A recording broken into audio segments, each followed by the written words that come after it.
തൃശ്ശൂരടുത്ത് ചീയാരം എന്ന സ്ഥലത്തുള്ള ട്രിനിറ്റി ആശ്രമത്തിലാണ് ഞാൻ അച്ഛനാകാൻ പോകുന്നത്. അവർ അമേരിക്കയിൽ നിന്ന് വന്ന് തുടങ്ങിയതാണ്. ഒരു ജോസച്ചനാണ് സുപ്പീരിയർ. അദ്ദേഹം ഒരു പ്രീ ഡിഗ്രി വരെയും കേരളത്തിൽ പഠിച്ചിട്ട് പിന്നീട് അമേരിക്കയിൽ പോയി പഠിച്ച് അച്ഛനായി അവിടെ ഡിഗ്രിയൊക്കെ യൂണിവേഴ്സിറ്റിയിൽ പഠിച്ചിട്ട് വന്നതാണ്. അപ്പോൾ കുറേ കാലം മലയാളം ഉപയോഗിക്കാതിരുന്ന ഒരാളാണ്. അപ്പോൾ അദ്ദേഹം നമ്മളെ ഇംഗ്ലീഷൊക്കെ പഠിപ്പിക്കുന്നത്. പല സ്ഥലങ്ങളിൽ നന്നായി വന്ന ഒരു സെമിനാരിയിലും എടുക്കാത്ത കുറേ മനുഷ്യരായിരുന്നു അന്ന് അവിടെ ചേർന്നത്. അപ്പോൾ അദ്ദേഹത്തോടൊപ്പം ആ സ്ഥാപനത്തിൽ ഞാൻ 8 മാസക്കാലമാണ് ജീവിക്കുന്നത്.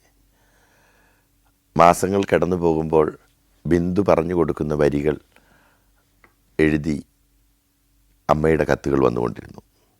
അമ്മയുടെ ഭാഗം അമ്മ പറഞ്ഞു കൊടുക്കുന്ന എഴുതുന്നിടത്ത് എല്ലാം സുന്ദരമായി പോകുന്ന ഒരു കുടുംബത്തെയായിരുന്നു ചിത്രീകരിച്ചിരുന്നത്. പതുക്കെ പതുക്കെ അതിനടിയിൽ അപ്പൻ കുടി തുടങ്ങിയെന്നും ഇടി തുടങ്ങിയെന്നും പലപ്പോഴും വീട്ടിൽ കിടന്നുറങ്ങാൻ സാധിക്കാറില്ലെന്നും ബിന്ദു എഴുതി ചേർത്തു. ജെസ്സി കുറവലങ്ങാടടുത്ത് ഒരു മഠത്തിലാണ് ചേർന്നത്.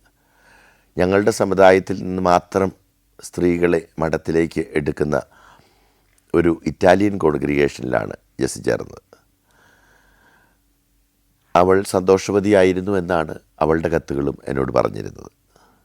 എന്താണെങ്കിലും ഒരവധിക്കാലത്ത് ഞാൻ വീട്ടിൽ ചെന്നപ്പോൾ അപ്പൻ അമ്മയെയും സഹോദരിമാരെയൊക്കെ ഉപദ്രവിക്കുന്നതാണ് ഞാൻ കണ്ടത്.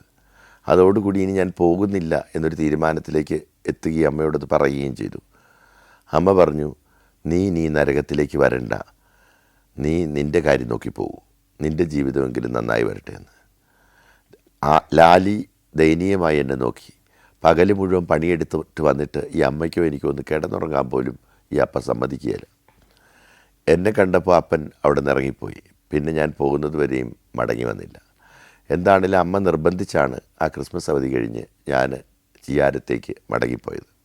പക്ഷേ പലവട്ടം കത്തുകൾ വേദനിക്കുന്നതും മുറിപ്പെടുത്തുന്നതുമായ വാക്കുകളോടുകൂടി അവരനുഭവിക്കുന്ന യാതനകളോടും കൂടി എനിക്ക് വന്നപ്പോൾ അമ്മയറിയാതെ ലാലി പറഞ്ഞു കൊടുത്ത് ബിന്ദു എഴുതി വിട്ട കത്തുകൾ എന്നെ കുറ്റബോധത്തിലാഴ്ത്തി. എന്തച്ഛനാകാൻ പോയിട്ടും കാര്യമില്ലെന്നും ഞാൻ വളരെ സ്വാർത്ഥനായൊരു മനുഷ്യനായതുകൊണ്ടാണ് എൻ്റെ അമ്മയെയും സഹോദരിമാരെയും ഉപേക്ഷിച്ചു പോയതും എന്നുള്ളൊരു തോന്നൽ എന്നിൽ വളർന്നു.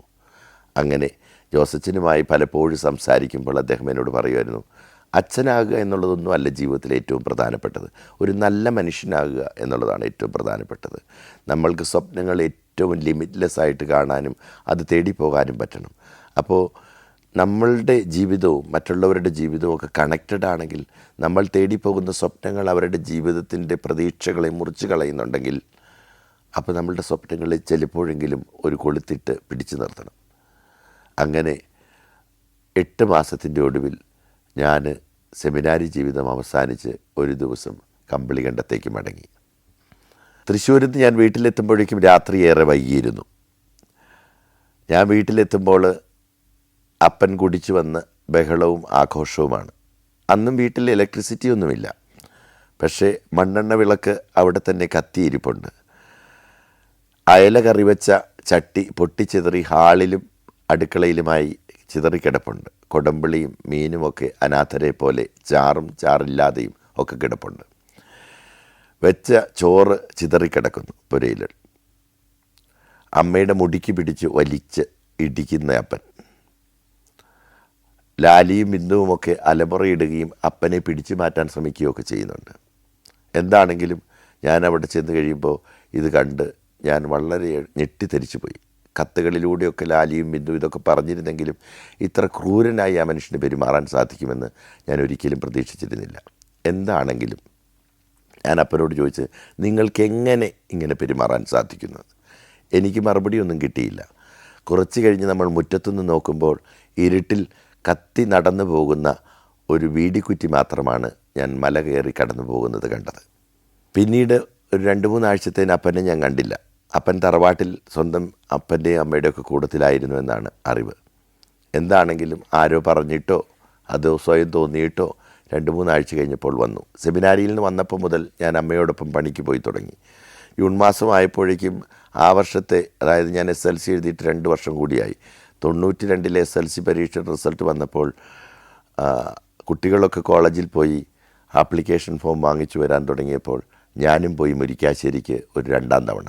ഇക്കുറി ഞാനത് ആപ്ലിക്കേഷനൊക്കെ വാങ്ങി ആപ്ലിക്കേഷൻ സമർപ്പിച്ചുവെങ്കിലും ഞാൻ തേർഡ് ഗ്രൂപ്പിൽ എൻ്റെ തേർഡ് ചോയ്സിലുള്ള ആ സെലക്ഷന് എനിക്ക് വെയിറ്റിംഗ് ലിസ്റ്റിൽ ഒന്നാമതായിട്ടാണ് ഇൻ്റർവ്യൂ കാർഡ് വന്നത്. കോളേജിൽ ഇൻ്റർവ്യൂ ഒക്കെ കഴിഞ്ഞ് എനിക്ക് സെലക്ഷൻ കിട്ടി.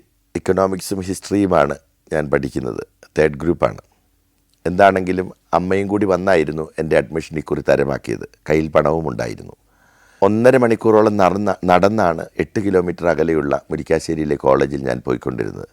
അതിന് പോകുന്നതിന് മുമ്പ് തന്നെ 4:30 പാറത്തോട്ടിലിറങ്ങി അമ്മ ലേലം വിളിച്ചിട്ടുള്ള തോട്ടിൽ തന്നെ പോയി ഇരുട്ടത്ത് തൂമ്പായും വള്ളിക്കൊട്ടയുമായി മണൽ വാരി, ഒരു ജീപ്പ് മണൽ വാരി ജീപ്പ് എത്തുന്ന വഴിയിൽ തന്നെ വള്ളിക്കൊട്ടയിൽ 2 കൈ കൊണ്ടും പിടിച്ചു കൊണ്ടുപോയിട്ടിട്ടാണ് ഞാൻ പോകുന്നത്. അപ്പോൾ അന്ന് ഒരു ജീപ്പ് മണലിന് 40 രൂപയാണ്. ആ 40 രൂപ എന്ന് പറയുന്നതാണ് ഒരാളുടെ കൂലി. അങ്ങനെ ഒരാൾക്കുള്ള കൂലിക്കുള്ള മുതലുണ്ടാക്കി അമ്മയെ ഏൽപ്പിച്ചിട്ടാണ് ഞാൻ 8:30 ആകുമ്പോഴേക്കും മുരിക്കാശ്ശേരി പാവനാത്മാ കോളേജിലേക്ക് പോകുന്നത്. അപ്പോൾ അത് നടന്നാണ് പോകുന്നത്. അന്നേരം കമ്പളിക്കണ്ടത്തു നിന്നൊക്കെ ജീപ്പ് സർവീസുണ്ട്.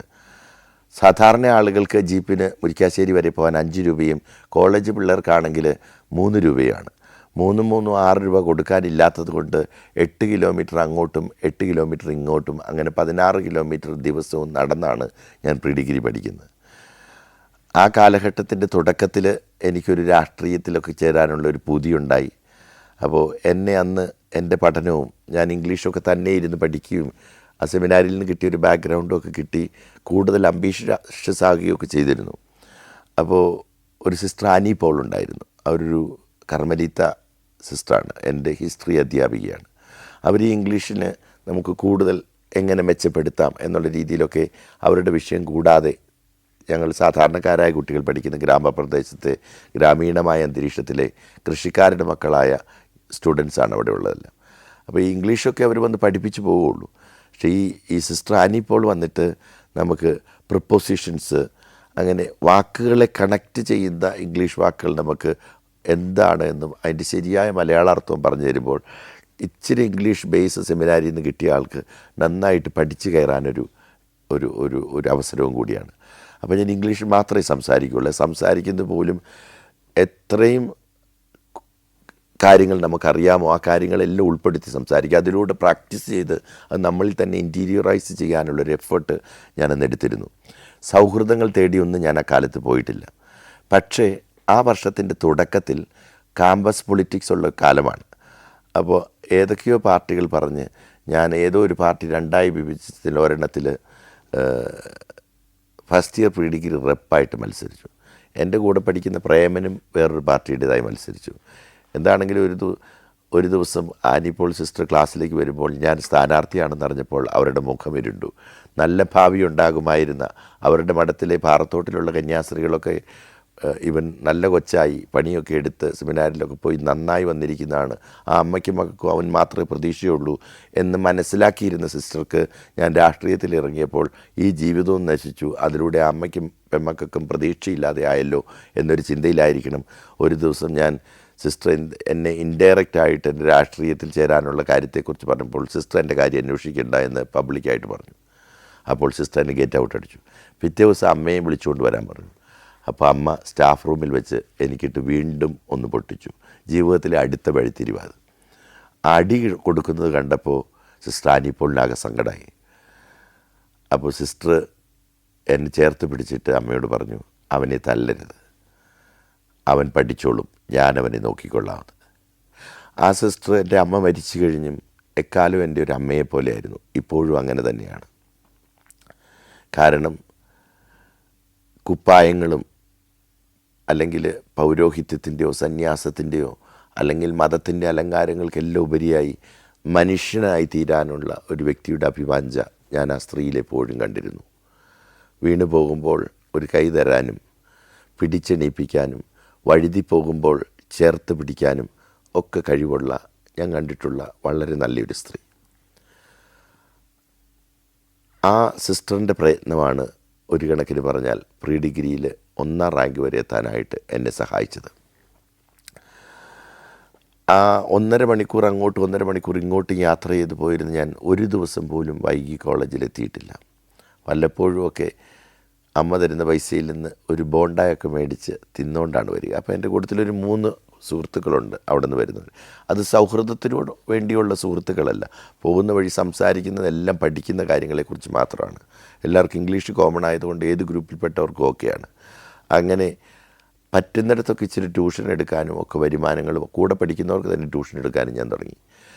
ആ ഇലക്ഷൻ്റെ സമയത്ത് പിന്നീട് ഞാൻ പ്രചരണം നടത്തിയിട്ടില്ല. ബാബു എബ്രാഹം എന്ന് താഴെ ഏതോ പാർട്ടിക്കാർ എഴുതി വെച്ചിരുന്നിടത്ത് എബ്രാഹത്തിൻ്റെ ആയും ഹാമും മായ്ച്ചു കളഞ്ഞിട്ട് ഒരു ദിവസം ഞാൻ വരുമ്പോൾ ആ കടയുടെ തിണ്ണയിൽ എഴുതി വെച്ചിരുന്നത് ഫസ്റ്റ് റെപ്പ് കാൻഡിഡേറ്റ് ബാബു ബ്രാ എന്ന് മാത്രമായിരുന്നു. അതെഴുതിയത് മിക്കവാറും എനിക്കെതിരെ മത്സരിച്ച് പ്രേമനായിരിക്കുമെന്നും എനിക്ക് നല്ല സംശയമുണ്ട്. Djibouti, Fiji, Lebanon, Ethiopia, Armenia. സഞ്ചാരം വോളിയം നമ്പർ 17. ഫുൾ HD-യിലുള്ള ഈ അപൂർവ ദൃശ്യയാത്രാ വിവരണ ശേഖരം സ്വന്തമാക്കാൻ സഞ്ചാരം എന്ന് SMS ചെയ്യൂ. ഫോൺ 9995 444 222. ഞാൻ പ്രചരണത്തിന് പോയില്ല, ആഘോഷമായി തോറ്റുതൊപ്പിയിട്ടു. ഇലക്ഷനും രാഷ്ട്രീയവുമൊക്കെ അതോടുകൂടി എന്നിൽ അന്തരിച്ചു. പഠനത്തിലേക്ക് പൂർവാധിക ശക്തിയോട് തിരിച്ചു വന്നു. അപ്പോൾ ആ സമയത്ത് മുരിക്കാശ്ശേരിയിലെ പാവനാത്മ കോളേജിൽ ഞങ്ങൾക്കൊരു 2 മുറിയുടെ ഒരു തട്ടുകട പോലത്തെ ഒരു ലൈബ്രറിയുള്ളൂ, ടെമ്പററി ഷെഡ് പോലത്തെയാണ്. അവിടെ ഒരു 80-നടുത്ത് അബ്രിഡ്ജ്ഡ് ആയിട്ടുള്ള ഇംഗ്ലീഷ് നോവലുകളുണ്ട്. അതെല്ലാം ഞാൻ 3 മാസം കൊണ്ട് വായിച്ചു തീർത്തു. ആദ്യത്തെ 3-4 നോവലുകളൊക്കെ വായിക്കുന്നത് 4-5 ബുക്കുകളിൽ എനിക്കറിയാത്ത വാക്കുകൾ ഞാൻ കുറിച്ച് വെച്ചു, അവ പഠിച്ചു. അപ്പോൾ പിന്നീട് നമുക്കറിയാവുന്ന വാക്കുകൾ തന്നെയാണ് എല്ലാ അബ്രിഡ്ജ്ഡ് നോവലുകളിലും. അപ്പോൾ ആ 3 മാസം കൊണ്ട് കയ്യേറിയ കൈ പിടിച്ചെടുത്തതാണ് ഈ ഇംഗ്ലീഷ് വൊക്കാബുലറിയും ഇംഗ്ലീഷ് ഭാഷ പോലും. തുടർന്ന് അങ്ങോട്ടൊരു ഓട്ടമായിരുന്നു. ആ 2 വർഷത്തെ പഠനത്തിൻ്റെ അവസാനാകാറായപ്പോഴേക്കും ഫസ്റ്റ് ഇയർ റിസൾട്ട് വരുമ്പോൾ യൂണിവേഴ്സിറ്റിയിൽ 10ാം സ്ഥാനത്താണ്. എൻ്റെ അന്നത്തെയും സെക്കൻഡ് ലാംഗ്വേജ് മലയാളമായിരുന്നു. നല്ല മാർക്ക് കിട്ടി തന്നെയാണ് അന്ന് ഞാൻ വിജയിച്ചത്. ഒരു റാങ്കൊക്കെ കിട്ടണമെങ്കിൽ വല്ല ജർമ്മനോ ഫ്രഞ്ചോ ഹിന്ദിയോ ഒക്കെ എടുത്താൽ മാത്രമേ ഉള്ളൂ എന്ന് പറയുന്നൊരു കാലത്താണ് മലയാളം പഠിച്ച് ഞാനത് ചെയ്യുന്നത്. ആ കാലത്ത് ഞാൻ പരീക്ഷാ സമയങ്ങളിൽ മുരിക്കാശ്ശേരിയിലൊരു വീട്ടിൽ താമസിച്ചാണ് പരീക്ഷ എഴുതിയിരുന്നത്. അവിടുത്തെ അമ്മച്ചിയുടെ വീട്ടിൽ വാടകയ്ക്ക് താമസിച്ചിരുന്ന ഒരു കമ്പ്യൂട്ടർ സെൻറ്റർ നടത്തിയിരുന്നത്. ആ കാലത്ത് കമ്പ്യൂട്ടർ സെൻറ്ററൊക്കെ ആദ്യം കേൾക്കുന്ന ഒരു മെൽബിസാറാണ് എന്നെ സിവിൽ സർവീസ് മോഹങ്ങളിലേക്ക് തിരിച്ചുവിടുന്നത്. അങ്ങനെ സിവിൽ സർവീസ് എഴുതണം എന്നുള്ളൊരു സ്വപ്നമായി. അപ്പോൾ അത് ശരിക്കും അതൊരു സ്വപ്നമായിരുന്നിരിക്കില്ല, നമുക്ക് ആദ്യം കിട്ടുന്നൊരു അറിവാണ് അതിനെക്കുറിച്ചൊക്കെ. അപ്പോൾ ഈ റാങ്ക് കിട്ടിയപ്പോൾ സെക്കൻഡ് ഇയർ റിസൾട്ട് വരുമ്പോൾ 4ാമതാണ് ഞാൻ യൂണിവേഴ്സിറ്റിയിലെത്തുന്നത്. അങ്ങനെ 4ാം സ്ഥാനത്തെത്തി. ഞാൻ പേപ്പർ റീവാലുവേഷൻ ചെയ്യാൻ കൊടുക്കാനായിട്ട് മെൽബി സാർ പറഞ്ഞനുസരിച്ച് അദ്ദേഹത്തിൻ്റെ കൂട്ടത്തിൽ അതിരമ്പുഴ പോവുകയും അതിന് അപ്ലൈ ചെയ്യുകയും 4 മാസം കഴിയുമ്പോഴേക്കും കോളേജിലൊക്കെ ചേർന്ന് ഡിഗ്രിക്കൊക്കെ ചേർന്ന് കുറച്ച് നാൾ കഴിയുമ്പോൾ റീവാലുവേഷൻ ചെയ്ത് 1ാം സ്ഥാനത്തെത്തുകയും ചെയ്യുകയാണ് ചെയ്യുന്നത്. ഈ റാങ്ക് കിട്ടി കഴിയുമ്പോൾ എനിക്ക് സിവിൽ സർവീസിൻ്റെ മോഹം ഓൾറെഡി മനസ്സിലിങ്ങനെ കത്തി നിൽക്കുക. അപ്പോൾ എൻ്റെ മനസ്സിലുണ്ട് ഈ ഇംഗ്ലീഷാണ് ഇതിൻ്റെ എല്ലാം കീ എന്നറിയാം. അപ്പോൾ അത് ഏറ്റവും നല്ലത് കേരളത്തിൽ എനിക്ക് പഠിക്കാനായിട്ട് ഞാൻ കണ്ടെത്തിയ കോളേജ് എന്ന് പറയുന്നത് SB കോളേജാണ്, ചങ്ങനാശ്ശേരി. അപ്പോൾ SB കോളേജ് ചങ്ങനാശ്ശേരിയിൽ പഠിക്കാൻ പോകണമെങ്കിൽ അവിടെ ഹോസ്റ്റലിൽ നിൽക്കണമെങ്കിൽ അന്നത്തെ കാലത്ത് 550 രൂപ വേണം പെർ മന്ത്. യൂണിവേഴ്സിറ്റിയിൽ നിന്ന് റാങ്ക് കിട്ടിയവർക്ക് 900 രൂപ വെച്ച് സ്കോളർഷിപ്പ് കിട്ടും. അത് 3 മാസം കൂടുമ്പം ഒരിക്കലാണ്. അത് എപ്പോഴെങ്കിലും ഈ 3 വർഷത്തിലൊരിക്കൽ കിട്ടുമെന്നേ ഉള്ളൂ ഈ പൈസ. അപ്പോൾ എനിക്ക് ഈ ഫീസ് കൊടുക്കാൻ പൈസയില്ല. പിന്നെ വീട്ടിൽ പോയിട്ട് ഇടയ്ക്ക് വരണ്ടയില്ല, അപ്പൻ വീണ്ടും ആഘോഷം തുടങ്ങും. അതുകൊണ്ട് അതിന് വണ്ടിക്കൂലിക്ക് പൈസ വേണം. ബിന്ദു പഠിക്കാൻ തുടങ്ങി. ബിന്ദുവിനെ പഠിപ്പിക്കണം. ലാലിയുടെ വിവാഹം നടത്തണം. ജെസ്സി കന്യാസ്ത്രീയായി ആ നാളുകളിലാണ് ഇറ്റലിക്ക് പോകുന്നത്. വെള്ള തലമുണ്ടൊക്കെ ഇട്ട് ജെസ്സി ഇറ്റലിക്ക് പോയി. ഇത് കഴിഞ്ഞ് SB കോളേജിൽ ചേരാനായിട്ടുള്ള സാമ്പത്തിക സാധ്യതകളെക്കുറിച്ച് എന്താണ് ഉള്ളത് എന്നറിയാനായിട്ട് ഞാൻ എൻ്റെ വികാരി അച്ഛനെ തെല്ലിത്തോട്ടിൽ പോയി കണ്ടു. അദ്ദേഹം കോട്ടയത്ത് അരമനയിൽ വിളിച്ച് പറഞ്ഞ് മെത്രാനുമായിട്ടൊരു അപ്പോയിൻമെൻറ്റ് തരികയും തൊട്ടടുത്ത ദിവസം വികാരി അച്ഛൻ്റെ സാക്ഷ്യപത്രവുമായി ഞാൻ അന്നത്തെ മെത്രാപ്പൊലിത്തയെ കാണാൻ പോയി. അപ്പോൾ ഞാൻ ആ കൗണ്ടറിൽ ചെന്ന് ഇരിക്കുന്നത് തൊട്ട് ഒരു ചിത്രത്തിലെന്ന പോലെ ഇന്നും മായാതെ എൻ്റെ മനസ്സിലുണ്ട്. ആരോടോ ഗർവ് പിടിച്ചിരിക്കുന്ന ഒരു കന്യാസ്ത്രീ, ഒന്നിനോടും ഒരു സന്തോഷമില്ലാതെ ഇരുണ്ട മുഖം. അവരുടെ കഴുത്തിൽ ഒരു കർത്താവിശ്വമിശിഹായെ പേറുന്ന കുരിശുണ്ട്. ആ കുരിശിനെ പിടിച്ച് ഞെരിച്ചുകൊണ്ടാണ് അവരെല്ലാം ചെയ്യുന്നത്. ഒരു 3/4 മണിക്കൂർ 1 മണിക്കൂറോളം ഞാൻ അവിടെ ഇരുന്നിട്ടുണ്ട്. അവിടെ ഒരു ആടുന്ന പെൻഡുലമുള്ള ഒരു കറുത്ത ക്ലോക്ക് ഉണ്ടായിരുന്നു. ആ ക്ലോക്കിൻ്റെ അടിയിൽ സമുദായത്തിൻ്റെ വൈഭവങ്ങളൊക്കെ വിളിച്ചു കൂടുന്ന മൊമെൻറ്റോകളുടെ ഒരു നിര തന്നെയുണ്ട്. മെത്രാൻ്റെ അടുക്കിലേക്ക് പോകാനുള്ള സമയമായി എന്ന് സിസ്റ്റർ വളരെ ദേഷ്യത്തിലാണ് നമ്മളോട് പറയുക. നമ്മളിതൊക്കെ കഴിഞ്ഞ് അദ്ദേഹത്തിൻ്റെ അടുത്ത് ചെല്ലുമ്പം അദ്ദേഹം അദ്ദേഹം ഇരിക്കുന്നു. എന്നെ കാണുന്ന കൈ ഇങ്ങനെ നീട്ടിത്തരും, ഉമ്മ വെച്ചോളാനേ, ഈ അപ്പസ്തോലിക് റിംഗ് അല്ലേ. അദ്ദേഹം ഞാൻ കൊടുത്ത കത്ത് അതേപടി ആ ടേബിളിലേക്ക് ഇട്ടു. ഈ ടേബിളിലേക്ക് ഇട്ടിട്ട് അദ്ദേഹം നീ ആ മേരിയുടെ മകനല്ലേ എന്നൊരു ചോദ്യമുണ്ട്. എന്ന് പറഞ്ഞാൽ അന്ന് വൈദികരോട് എതിർത്ത് പറഞ്ഞവളുടെ, അല്ലെങ്കിൽ തന്നെ തൻ്റെ ഇടത്തിൽ ജീവിച്ചവളുടെ, ഇപ്പോൾ ഒരാൾ കന്യാസ്ത്രീ ആയിട്ടുണ്ടല്ലേ, അവളിപ്പോൾ ഇനിയിപ്പോൾ ഇറ്റലിക്ക് പോവും, അപ്പോൾ ഇനി കുടുംബമൊക്കെ ആ വഴിയൊന്നും അങ്ങ് രക്ഷപ്പെടും, ആ ഒരു വർത്തമാനമാണ് പറയുന്നത്. പക്ഷെ ഒരു പുച്ഛമാണോ, ഒരു അവജ്ഞയാണോ, ഒരു അവഗണനയാണോ എന്തോ അതിലുണ്ടായിരുന്നു. ഇനിയിപ്പോൾ പഠിക്കാൻ പോയിട്ടൊക്കെ എന്നാ ചെയ്യാനാ? ഇയാൾ വീട്ടിൽ പോയി അമ്മയെ നോക്കി സഹോദരങ്ങളെ നോക്കി ജീവിക്കാൻ നോക്ക്. ഇനിയിപ്പോൾ ഒരു ഡിഗ്രിയൊക്കെ എടുത്താലും ഒരു സ്കൂളിൽ കയറണേ BEd ഒക്കെ എടുക്കണം. അപ്പോൾ യഥാർത്ഥത്തിൽ ഞാൻ BEd എടുത്ത് ടീച്ചറാകാനാണ് ആഗ്രഹിക്കുന്നതെന്ന് അദ്ദേഹത്തോട് പറഞ്ഞിട്ടില്ല. പക്ഷെ അദ്ദേഹത്തിൻ്റെ ലെവലിലുള്ള ഒരു സാധാരണ മനുഷ്യനെ ചെന്നെത്താവുന്ന ഏറ്റവും വലിയ ദൂരം എന്ന് പറയുന്നത് ഒരു UP സ്കൂളിലെ വാദ്യാരായിരിക്കണം. എന്നെപ്പോലെയുള്ള അത്രയും ഈ കാടൻ പ്രദേശത്തു നിന്ന് വന്ന ഒരാളുടെ സാധ്യത എന്ന് അദ്ദേഹം വിലയിരുത്തിയിരിക്കുന്ന അതായിരിക്കണം.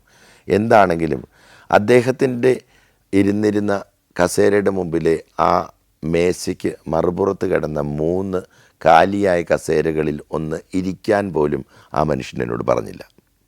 അദ്ദേഹത്തിൻ്റെ ഡ്രോ വലിച്ചു തുറന്നിട്ട് 100ൻ്റെ 10 നോട്ടുകൾ 3-4 പ്രാവശ്യം എണ്ണി നോക്കിയിട്ട്, കത്തൊന്നും തുറന്നു നോക്കിയിട്ടില്ല, 100ൻ്റെ 10 നോട്ടുകൾ, ഇന്നേ കാലത്ത് അതൊരു വലിയ തുക തന്നെയാണ്, അതൊന്നും ഇല്ലെന്ന് പറയുന്നില്ല. പക്ഷേ 100ൻ്റെ 10 നോട്ടുകൾ എണ്ണിയിട്ട് എൻ്റെ കയ്യിലേക്ക് ഇങ്ങനെ ഇട്ട് തരുന്നത്, എന്നിട്ട് എന്നോട് പറയുന്നത്, നീ പോയി വീട്ടിൽ ചെന്ന് അമ്മയെ സഹായിച്ച് ജീവിക്കാൻ നോക്കുക, അങ്ങനെ സഹോദരങ്ങളെയൊക്കെ നോക്കാൻ നോക്കുക, അല്ല അതിന് പഠിച്ചിട്ടൊന്നും ഒരു കാര്യവുമില്ല എന്ന് അദ്ദേഹം എന്നോട് പറയുകയുണ്ടായി. ഇനി പഠിക്കേണ്ട എന്ന് പറയുന്നത് 210 മാർക്ക് മേടിച്ച് കഷ്ടി ജയിച്ചൊരു കുട്ടിയോടല്ല, സർവകലാശാല തലത്തിൽ 1ാം റാങ്കോടുകൂടി 16 കിലോമീറ്റർ വെച്ച് ദിവസവും നടന്നു പോയി പഠിച്ച ഒരു കുട്ടിയോട് അവൻ്റെ വിജയം തികച്ചും ശൂന്യമാണെന്നും ഒന്നിനും അർഹിക്കുന്നതല്ലെന്നും ഒരു മാടമ്പിയെപ്പോലെ പറഞ്ഞ ഒരു മെത്രാച്ചൻ. അതിൽ ക്രിസ്തു എവിടെ, ക്രിസ്തു സന്ദേശം എവിടെയെന്ന് എനിക്കിപ്പോഴും മനസ്സിലാകുന്നില്ല. ഈ മെത്രാൻ പോലും ഒരു കാലഘട്ടത്തിൻ്റെ പ്രോഡക്റ്റാണ്. അന്നത്തെ സാഹചര്യത്തിൽ അങ്ങനെയൊക്കെ പറയാനാവൂ എന്നും നമുക്ക് പറയാം, ആയിരിക്കാം. ഇതൊരു കുറ്റപ്പെടുത്തലൊന്നും അല്ല ഈ പറയുന്നത്. കമ്പളികണ്ടത്തെ കൽഭരണികളിൽ ഞാനിത് എഴുതി വെച്ചത് കുറ്റപ്പെടുത്താനോ പ്രതികാരം ചെയ്യാനോ അല്ല. ഞാൻ അദ്ദേഹത്തിൻ്റെ പേര് പോലും വെച്ചിട്ടില്ല. ഇതൊരു ഓർമ്മപ്പെടുത്തലാണ്. ഞാനത് ഫേസ്ബുക്കിലിട്ട് കഴിഞ്ഞപ്പോൾ 37 പേരോളം എനിക്ക് മെസ്സഞ്ചറിൽ മെസ്സേജ് അയച്ചു, എനിക്കുണ്ടായ അനുഭവം ഇതാണ് എന്ന് പറഞ്ഞ്. അത് ഈ മെത്രാൻ്റെ അടുത്തല്ല, വേറെ പല മെത്രാൻ്റെ അടുത്തും. അവർ റാങ്ക് മേടിച്ചിട്ടില്ലായിരിക്കാം, പക്ഷേ എല്ലാവരെയും സഹായിക്കാനും ലോകത്തുള്ള എല്ലാ ദുരന്തങ്ങൾക്കും പരിഹാരം കാണാനും നമുക്കാവില്ലായിരിക്കും. പക്ഷേ ഈശ്വരൻ്റെ പേര് പറഞ്ഞ് പ്രച്ഛന്ന വേഷം ധരിക്കുന്നവർ ഇങ്ങനെ കൂടി ഒന്ന് ചിന്തിക്കണം. അവൻ്റെ പേര് പറഞ്ഞ് ഞാൻ കളത്തിലിറങ്ങുമ്പോൾ അവൻ്റെ കുറേ മൂല്യങ്ങളും കൂടി ഞാൻ ചേർത്ത് പിടിക്കണമെന്ന്. അല്ലാതെ കെട്ടിപ്പൊക്കുന്ന കെട്ടിടങ്ങൾക്കോ സ്ഥാപനങ്ങൾക്കോ അല്ലെങ്കിൽ നീളമുള്ള നിറമുള്ള വസ്ത്രങ്ങൾക്കോ കൊമ്പിനോ കൊടിക്കോ ഒന്നുമല്ല പ്രാധാന്യമെന്നുള്ളത്. അത് ഒരു ചെറുക്കൻ്റെ മനസ്സിൽ രൂപപ്പെടുത്തിയെടുക്കുന്ന മുറിവുകളുടെ വ്രണങ്ങളുടെ നീണ്ട നിര തന്നെ ഉണ്ടാവും. അതവർ ഒരിക്കലും മനസ്സിലാക്കിയിട്ടില്ല എന്നുള്ളതാണ് വളരെ ദയനീയമായൊരു കാര്യം. എന്താണെങ്കിലും ആ 100ൻ്റെ നോട്ടുകൾ ആ മനുഷ്യൻ്റെ മുഖത്തേക്ക് ഞാൻ വലിച്ചെറിഞ്ഞില്ല. അതിനുള്ള ധൈര്യമോ ആത്മബോധമോ അഭിമാനബോധമോ എനിക്കുണ്ടായിരുന്നില്ല. ചോറുണ്ണാൻ ആയി ആ രമണയുടെ ഓഫീസുകൾക്കെല്ലാം പിറകിലുള്ള നീളത്തിലുള്ള ഒരു ഹാളിൽ മെത്രാച്ചനും കുറേ അച്ഛന്മാർക്കൊക്കെ കൂട്ടത്തിലിരുന്ന് ഏറ്റവും അവസാനത്തെ റോയിൽ പോയിരുന്ന് ഞാൻ ചോറും കറികളും കഴിച്ചു. എനിക്ക് എന്നോടൊന്നും തോന്നിയിട്ടില്ല, അന്നേരം ഒരപമാനവും തോന്നാതെ ഞാനത് കഴിച്ചു. എന്താ, അപമാനിക്കപ്പെട്ട് ശീലമായി കഴിയുമ്പോൾ അപമാനമേ ഇല്ലാതെയാവും. അവരൊക്കെ ഇങ്ങനെ സ്പൂണും കത്തിയും ഉപയോഗിച്ചാണ് ചോറുണ്ണുന്നത്. ഈ മെത്രാച്ചനും അന്നവിടെ ഉണ്ടായിരുന്ന എല്ലാ വൈദികരും, ഞാൻ കൈകൊണ്ടാണ് വാരി കഴിച്ചത്. ആ ഭക്ഷണവും പേറി ആ വയറുമായി കോട്ടയത്ത് KSRTC സ്റ്റാൻഡിലേക്ക് നടക്കുമ്പോഴും എൻ്റെ മനസ്സ് എന്നോട് തന്നെ ചോദിച്ചു, എന്തിനാണ് നീ 100 രൂപ നോട്ടുകൾ നിൻ്റെ പോക്കറ്റിലിട്ട് ഇടയ്ക്കിടയ്ക്ക് തപ്പി നോക്കിക്കൊണ്ട് മുന്നോട്ട് നീങ്ങുന്നത്?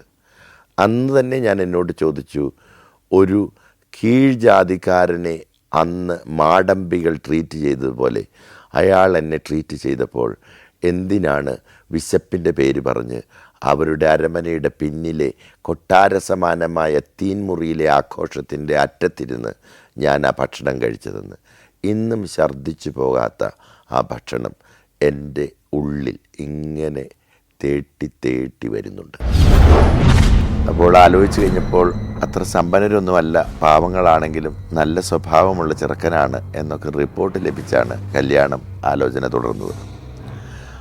പെണ്ണുകാണൽ ചടങ്ങിൻ്റെ സമയത്ത് അപ്പൻ വെള്ളമടിച്ച് ആറാടാനുള്ള സാധ്യതയുള്ളതിനാൽ വികാരിയച്ഛൻ്റെ പ്രത്യേക സമ്മർദ്ദ തന്ത്രങ്ങളാൽ അപ്പനെ പോട്ടയിലൊരു ധ്യാനത്തിന് വിടുന്ന ഒരാഴ്ച കണ്ടെത്തി. ആ സമയത്താണ് പെണ്ണുകാണൽ നടന്നത്. 10,000 രൂപയും 10 പവനും ശ്രീധനും ചോദിച്ചത് നൽകാമെന്ന വാഗ്ദാനത്തിലാണ് കല്യാണത്തിനെക്കുറിച്ച് ഏകദേശ ധാരണയുണ്ടായത്.